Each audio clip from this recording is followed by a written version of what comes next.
Hello, students of class 12th. I hope you all are fine with your family and taking care of yourself with your family. देखिए, इस time पर आप लोग अपने घर पे हैं और इस सोसाइटी में हर एक इंसान अपने तरफ से अपनी तरह से कंट्रीब्यूट कर रहा है देश को. जब आप बाहर देखते हैं तो medical staff, army, police, everybody, even आप अपने आसपास देखते हैं जो लोग आपके आसपास यहाँ सफाई करने लोग आते हैं, वो लोग भी अपनी हेल्थ की बिना केयर किए हुए हम सब लोगों के लिए इतना खतरा उठा रहे हैं. तो देखिए, इस टाइम पर हमारी रिस्पॉन्सिबिलिटी क्या है?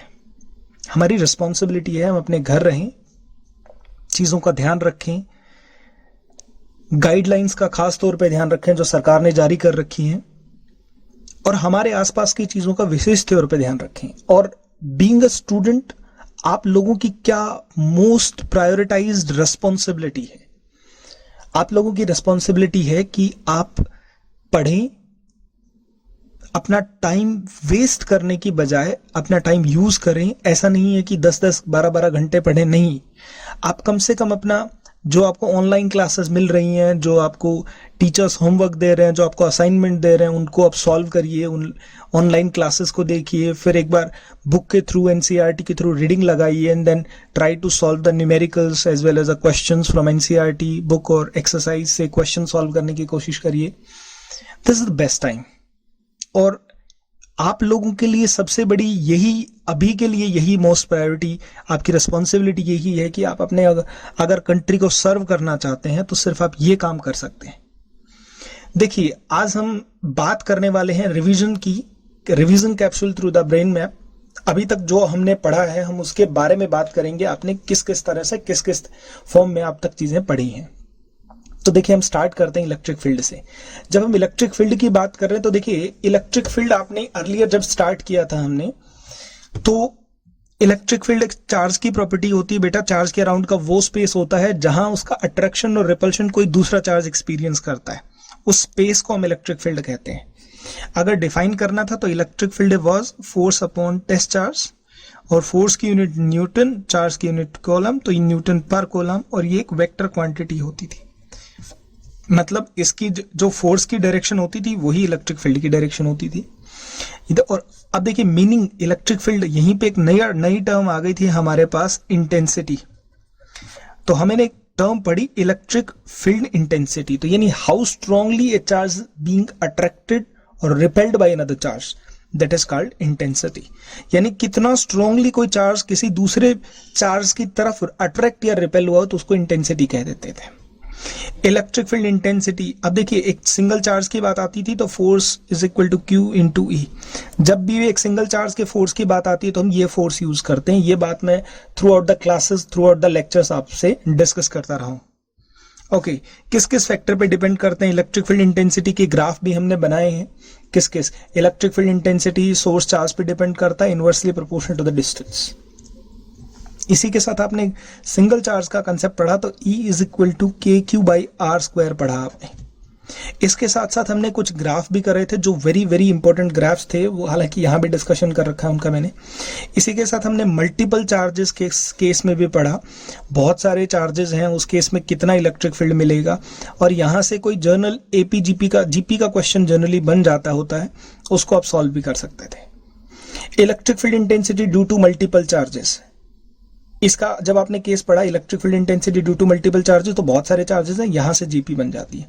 लेकिन यहां देखिए, एक चार्ज रिंग का केस जब आपने पढ़ा तो एक चार्ज रिंग कुछ इस तरह से थी, ये यूनिफॉर्मली चार्ज थी आपके पास, और आपने इस पॉइंट पर इलेक्ट्रिक फील्ड निकाला. यहां से कंपोनेंट बने कुछ इस तरह से, एक ऊपर एक नीचे, और रिजल्टेंट इधर मिल गया. इसका ग्राफ भी आई होप आपने कुछ इस तरह से देखा होगा. और ये पूरा डेरिवेशन बहुत अच्छा था, इंपॉर्टेंट था. इसको, इसके रिजल्ट्स को लिखें, इसको दोबारा से एक बार रीड करें. Electric field intensity due to a charge ring. Electric field एक वेक्टर क्वांटिटी, इसलिए इसके कंपोनेंट्स को रिजॉल्व किया गया. Right, okay. यहां हमने सुपरपोजिशन की भी बात कर ली, due to a charge ring भी हो गया. इसके बाद फिर हमने पढ़ा potential due to a point charge and multiple charges. जब हमने पॉइंट चार्ज पढ़ा तो V इज इक्वल टू के क्यू बाई आर अपना फॉर्मूला आया, है ना। और फॉर मल्टीपल चार्जेस पढ़ा तो आपने ऐसा किया कि एक ही पॉइंट से बहुत सारे दूर दूर दूर दूर अलग अलग चार्जेस बनाए, और इसी चार्ज से रिलेटेड आपको एक जीपी की प्रॉब्लम भी दी गई थी जो कि आपके असाइनमेंट में थी। ठीक है, आई होप आपने वो सॉल्व की होगी। तो electric potential due to a single charge due to multiple charges पढ़ा। इसके बाद जो हमने लेटेस्ट लेक्चर अभी डिलीवर किया है वहां हमने रिंग पढ़ा, लेकिन उससे पहले जो सबसे इंपॉर्टेंट टॉपिक है वो इधर आ जाते हैं। यहां पर इक्विपोटेंशियल सरफेसेस क्या है और उनकी प्रॉपर्टीज, इक्विपोटेंशियल सरफेस उनकी प्रॉपर्टीज, और उससे रिलेटेड मैंने आपको एक बड़ा अच्छा सा असाइनमेंट भी दिया था जिसमें इक्विपोटेंशियल सरफेस के साथ कुछ क्वेश्चंस थे और पोटेंशियल डिफरेंस से रिलेटेड भी थे, है ना। ओके, तो यहां पर हमने पढ़ा कि इलेक्ट्रिक पोटेंशियल क्या है, पोटेंशियल डिफरेंस क्या है, इक्विपोटेंशियल सरफेसेस क्या है, और सरफेसेस को ड्रॉ करना। मतलब आपको स्फेरिकल चार्ज है, आपको एक पॉजिटिव नेगेटिव है, फिर आपको दोनों आइडेंटिकल है, फिर कोई एक लीनियर चार्ज है तो उसके फॉर्म में शीट मिलती थी आपको, है ना, इस तरह से। फिर देखिए electric potential and electric potential E is equal to minus के dV बाई dr। बेसिकली जो आपने कोई वीडियो लेक्चर देखा होगा उसके अंदर ये दोनों टॉपिक्स एक साथ थे। Electric field is equal to minus के dV बाई dr। मैंने आपको दो तरह के क्वेश्चंस कराए हैं यहाँ पर कि इलेक्ट्रिक फील्ड ना ऐसे ऐसे जा रहा है, इस तरह से, और वो 30 डिग्री का एंगल बना रहा हो सकता है 60 का बना रहा हो। इलेक्ट्रिक फील्ड दे रखा है, V निकालिए। देखिए बहुत इंपॉर्टेंट टॉपिक्स हैं, बहुत इंपॉर्टेंट क्वेश्चंस हैं, आप इनको अपनी नोटबुक में नोट कर लें और सॉल्व करें, अंडरस्टैंड करें। इसी तरह के क्वेश्चन हो सकता है आपको बुक में मिल जाए, तो आप इनको सॉल्व करने की कोशिश करें। और जो सबसे इंपॉर्टेंट टॉपिक हमने पढ़ा वो पढ़ा था लास्ट टाइम हमने पोटेंशियल एनर्जी, जो मोस्ट रिकमेंडेड न्यूमेरिकल बनते हैं और बहुत इजी न्यूमेरिकल बनते हैं। बेटा पोटेंशियल एनर्जी को हमने दो हिस्सों में क्लासिफाई किया है ना। पोटेंशियल एनर्जी किसमें, एक तो एब्सेंस ऑफ एक्सटर्नल फील्ड और एक प्रेजेंस ऑफ एक्सटर्नल फील्ड। मतलब अगर एक्सटर्नल फील्ड है नहीं उस केस में पोटेंशियल एनर्जी क्या होगी, तो पोटेंशियल एनर्जी हमने निकाली है K Q1 Q2 upon R12। ठीक है, अगर आपके पास दो चार्जेस मिल गए तो वो मल्टीपल केसेस बन गए। एक्सटर्नल फील्ड को जरूर करें क्योंकि 2019 का क्वेश्चन रहा है। देखिए आपके पास ना जब आप CBSE का फाइनल एग्जाम में बैठते हैं तो उस टाइम आपके पास ऑप्शंस बहुत सारे होते हैं, जैसे पोटेंशियल एनर्जी से भी आ गया, इक्विपोटेंशियल सरफेस से कोई क्वेश्चन मिल गया या इधर से, तो ऑप्शन में मिल जाते हैं। लेकिन आपकी तैयारी अगर अच्छी होती तो आपके पास चॉइसेस बहुत सारी होती है। दैट्स वाई मैं रिकमेंड करूंगा कि potential energy external electric field वाला जरूर करें, जरूर पढ़ें और उसको सॉल्व करें, क्योंकि प्रेजेंस वाला नॉर्मली डिस्कशन में आता है, एब्सेंस वाले को नॉर्मली स्टूडेंट स्किप कर देते हैं। दैट्स वाई जरूर करेंगे, है ना। इसके अलावा देखिए मैंने आपको एक टेक्निक और ट्रिक भी बताई थी कि नंबर ऑफ साइड्स निकालने। बेसिकली आपको एक ट्राइंगल दे दी, मान लो इस ट्राइंगल की पोटेंशियल एनर्जी निकालने, तो आपने 1 2 और 1 3 ही सिस्टम बन रहे हैं आपके, तो एक एनर्जी ये, दूसरी एनर्जी ये और तीसरी एनर्जी ये, और आपका रिजल्ट लिख दिया। लेकिन एक स्क्वायर आ गया है ना, और आप स्क्वायर की एनर्जी कैसे लिखेंगे हम, 1 2 3 और 1 4, 4 तो बाहर वाले साइड्स हो गए, ये हो गया 5 और ये हो गया 6। तो यानी कि इन 6 कॉम्बिनेशन की फॉर्म में इलेक्ट्रिक पोटेंशियल एनर्जी स्टोर होगी। ठीक है, तो इस तरह से क्वेश्चंस लगाए। अच्छा, इसका कॉम्बिनेशन निकालने का तरीका भी देखा था आपने, n into n minus 1/2। n क्या थे, कॉर्नर्स थे, है ना। तो यहाँ कितने हो गए बेटा, 1 2 3 4, तो 4 इंटू 3/2 यानी कि कितने कॉम्बिनेशन बन गए, 6 कॉम्बिनेशन बन गए। तो उसमें एनर्जी देखिए, इस वाले हिस्से में हमने ग्राफ भी पढ़े हैं और ग्राफ एक सिंगल चार्ज के लिए पढ़ा है। और यहाँ पर देखिए उस वीडियो को अगर आप देख चुके होंगे वैसे तो, अगर फिर भी आपको दोबारा देखने की जरूरत है, बट दोबारा जाके चेक कर लेना कि एक पॉजिटिव चार्ज है तो इलेक्ट्रिक फील्ड इंटेंसिटी कैसे वेरिएशन करता है, कौन से क्वाड्रेंट में आता है, कौन सा कन्वेंशन यूज करना है आपने, है ना। फिर उसी तरह पर हमने दो चार्जेस लिए, दोनों पॉजिटिव हैं तो क्या होगा। आई होप आपने देखा होगा ये वीडियो। बहुत सारे बच्चों ने, मैं क्या करता हूँ, हर क्वेश्चन हर टॉपिक के बाद 2 3 तरह की प्रॉब्लम्स दे देता हूँ। तो बच्चे बहुत सारे आपकी क्लास के या मुझसे जुड़े हुए बहुत सारे बच्चे हैं जिन्होंने मुझे सॉल्यूशन व्हाट्सएप किए हैं, उनकी फिर भी कोई प्रॉब्लम आई है तो फिर से हमसे जुड़े रहे हैं वो। अगर आपको फिर भी कोई प्रॉब्लम होती है देन आप सब लोगों के पास हमारे व्हाट्सएप नंबर है टीचर्स के, आप उनके पास सॉल्यूशन भेजिए, अपने डाउट्स भेजिए, अपनी प्रॉब्लम्स बताइए और डेफिनेटली आपको सॉल्यूशन मिलेगा। तो यहाँ देखिए नॉन आइडेंटिकल और आइडेंटिकल चार्जेस, एक पॉजिटिव एक नेगेटिव है तो उसका ग्राफ का वेरिएशन कैसा है ना। एक पॉजिटिव नेगेटिव है, दोनों पॉजिटिव हैं तो कैसा है, दोनों पॉजिटिव होंगे तो ग्राफ कुछ ऐसा बनेगा, है ना, इंक्रीजिंग डिक्रीजिंग, फिर एक ऐसा फिर एक ऐसा, इस तरह के ग्राफ्स आपने पढ़े हैं। अगर एक पॉजिटिव नेगेटिव है तो कुछ इस तरह से इंक्रीजिंग, एक नेगेटिव पॉजिटिव हो गया तो कुछ इस तरह का ग्राफ। ये ग्राफ का एक स्पेशल वीडियो मैंने बनाया था जो आपको कंपटीशन क्वेश्चन टॉपिक्स में भी हेल्प करेगा। ये तो रही electric field intensity single charge multiple charges की वजह से। देखिए यहां पर एक टॉपिक और इंट्रोड्यूस कर देता हूं मैं जो बहुत इंपॉर्टेंट टॉपिक है।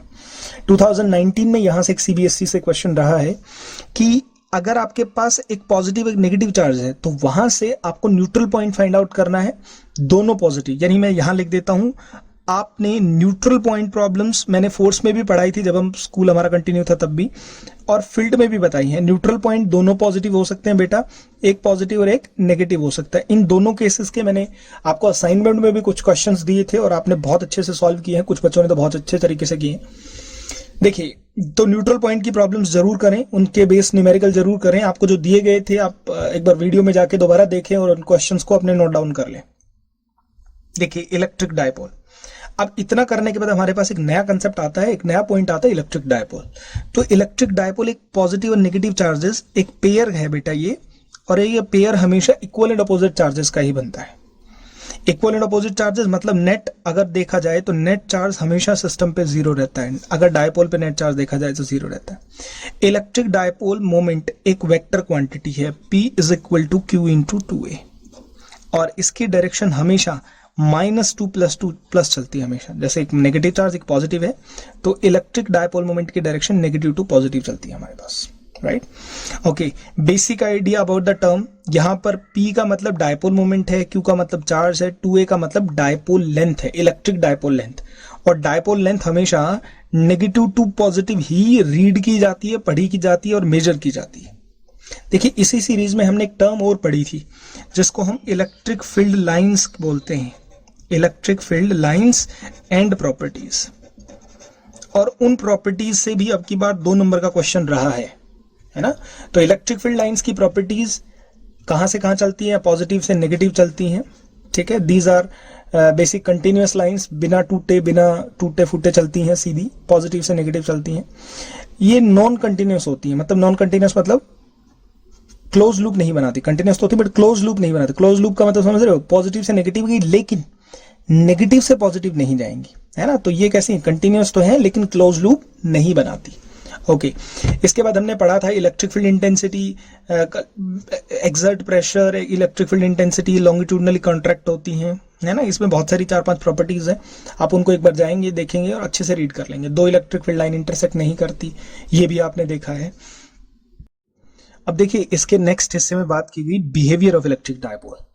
यहां से बहुत अच्छे और इंटरेस्टिंग क्वेश्चंस बनते रहे हैं। बिहेवियर ऑफ इलेक्ट्रिक डायपोल, देखिए इलेक्ट्रिक डायपोल की एप्लीकेशन से बेटा इक्वेटोरियल और एक्सियल लाइन पर, है ना। इलेक्ट्रिक फील्ड यानी एक डायपोल ये है, नेगेटिव और पॉजिटिव। अगर आप किसी की electric field intensity along the axis निकालते हो, अलोंग द एक्सिस मतलब समझ रहे हो डायपोल की लेंथ के अलोंग, तो उसको हम एक्सियल लाइन कहते हैं। यानी अगर आप कभी भी अलोंग निकालते हो इलेक्ट्रिक फील्ड डायपोल लेंथ के तो उसको कहते हैं एक्सियल लाइन। एक्सियल लाइन का डेरिवेशन और उसके न्यूमेरिकल्स आपको एक बार पहले वीडियो प्रोवाइड किया गया था, उसमें है, नहीं तो आप अपनी बुक कोई भी बुक उठाएं उसमें से 2-3 क्वेश्चन सॉल्व कर लें। मैंने ध्यान रहे इसमें स्पेशल केसेस भी डिस्कस कर रखे हैं बेटा कि डायपोल शॉर्ट है, डायपोल की वैल्यू कंप्लीट है तो क्या रिजल्ट यूज होता है। अब आप पढ़ेंगे electric field intensity on equatorial. Equatorial line होती क्या है, एक डायपोल का नेगेटिव और पॉजिटिव उसके परपेंडिकुलर, क्या बोलते हैं हम, इक्वेटोरियल लाइन बोलते हैं। तो इक्वेटोरियल लाइन को हम परपेंडिकुलर लाइन बोलते हैं। यहां पर इलेक्ट्रिक फील्ड इंटेंसिटी हमने निकाली है पहले भी। ओके, फिर इन एक्सियल और इक्वेटोरियल को हमने कंपेयर भी किया है। अब देखिए यहां पर 3 एक बड़े इंटरेस्टिंग से टॉपिक आ जाते हैं जिसको हम बोलते हैं टॉर्क, पोटेंशियल एनर्जी और नॉन यूनिफॉर्म। नॉन यूनिफॉर्म के लिए एनसीईआरटी का एक क्वेश्चन है, एक ही न्यूमेरिकल है बेटा। एनसीईआरटी का एक न्यूमेरिकल है जो मैंने आपके असाइन यानी आपके जो वीडियो डिलीवर यहां दिए गए हैं आपको, उन वीडियोस में एक ही क्वेश्चन का उसका सॉल्यूशन किया है और उसका कंसेप्ट भी मैंने आपको समझाया है, तो जरूर चेक कर लेना। नॉन यूनिफॉर्म का डिफरेंट और एक्सेप्शन ही है, ये कोई बहुत ज्यादा डिस्कशन नहीं है एनसीईआरटी में इसका। अब देखिए यहां कहते हैं potential energy of the dipole and torque. तो टॉर्क हम पढ़ते हैं, torque is equal to P E sine theta, torque is equal to P E sine theta.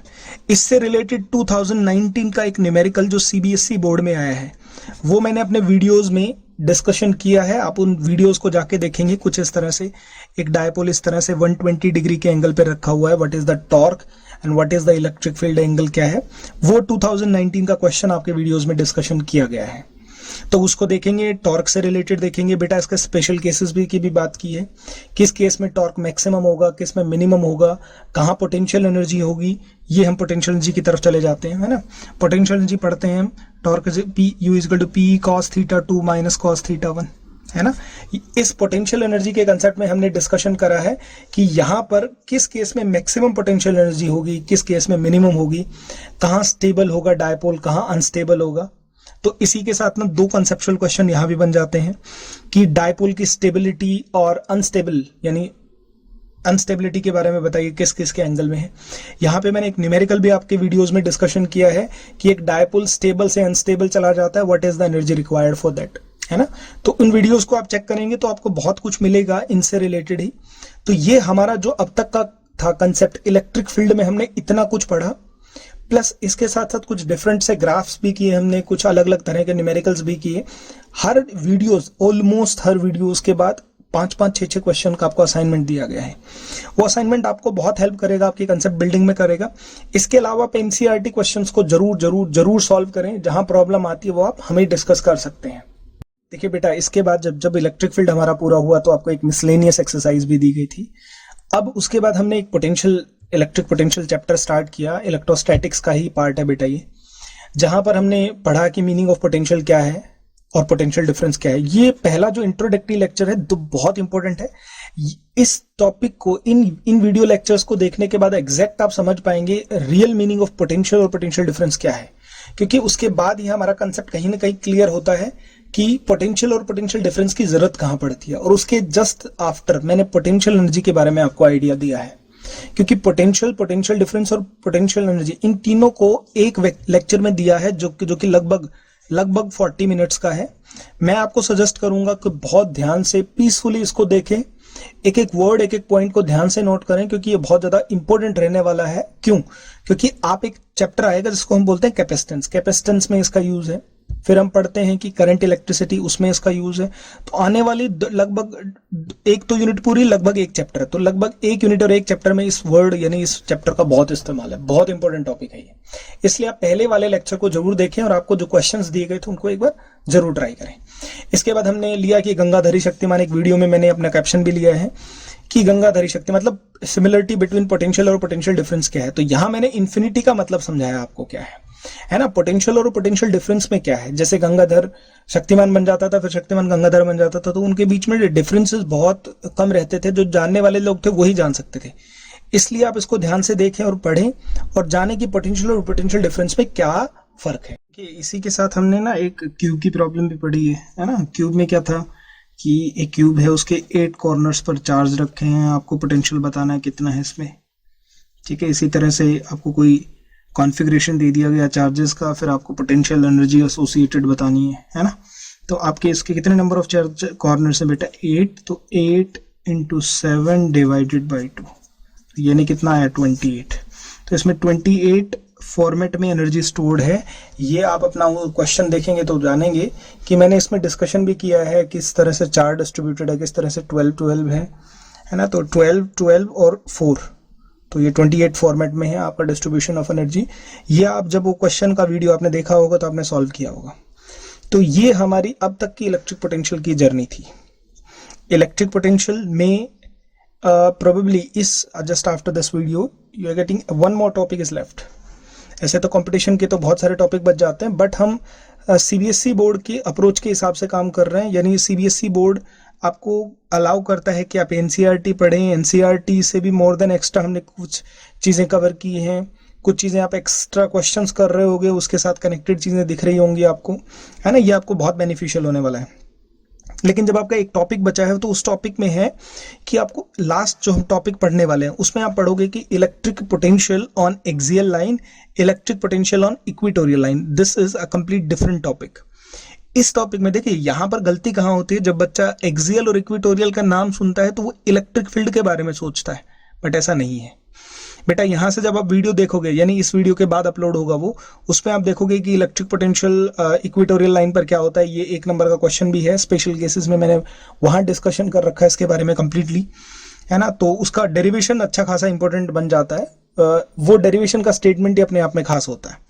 Okay, जब हम इलेक्ट्रिक पोटेंशियल कर चुके होंगे तो हमारा टारगेट होगा उसके बाद flux, Gauss's law, that is also very very important topic, क्योंकि वहां से 5 नंबर का क्वेश्चन लास्ट ईयर यानी इस साल बना है, इससे पिछले साल भी बना था सीबीएसई बोर्ड में, तो वो बहुत इंपॉर्टेंट रोल प्ले करने वाला है। दूसरा, जब आप पोटेंशियल पढ़ चुके हो तो आप क्या पढ़ोगे, फ्लक्स। फ्लक्स से कुछ चीजें इलेक्ट्रिक फील्ड और पोटेंशियल से कुछ हद तक हम इस तरह रिलेट कर देंगे कि चीजें आपके लिए आसान हो जाएंगी। इसके बाद आप पढ़ोगे कैपेसिटेंस। तो ये हमारा इलेक्ट्रोस्टैटिक्स की आने वाले कुछ दिनों में जर्नी रहने वाली है। तो अभी के लिए आपके लिए ये है कि आपने जो टॉपिक पढ़ा है मैंने उनको समराइज करने की कोशिश की है कि किस तरह से कौन कौन सा टॉपिक। अनफॉर्चुनेटली आपसे कोई लिंक मिस हो गया हो, कोई लिंक आप तक नहीं पहुंचा हो, तो आप अपने साथियों से ले सकते हैं, अदरवाइज आप अपने टीचर से कांटेक्ट कर सकते हैं, उनको मैसेज कर सकते हैं, वो आपको लिंक प्रोवाइड करेंगे। पर्टिकुलर कोई प्रॉब्लम आती है तो उसका सॉल्यूशन भी आपसे नहीं बन पा रहा, then discuss with us, teacher से डिस्कस करिए। इसके साथ साथ एक चीज और मैं आपको कहना चाहूंगा, आप अपनी नोटबुक का विशेष तौर पे इन चीजों का खास ख्याल रखें कि आप अपनी जो लेक्चर्स आप देख रहे हैं उन लेक्चर्स को अपनी नोटबुक में जरूर जरूर जरूर नोट डाउन करें, क्योंकि बेटा जो आपने पढ़ा है वो आपकी नोटबुक में है, ठीक है।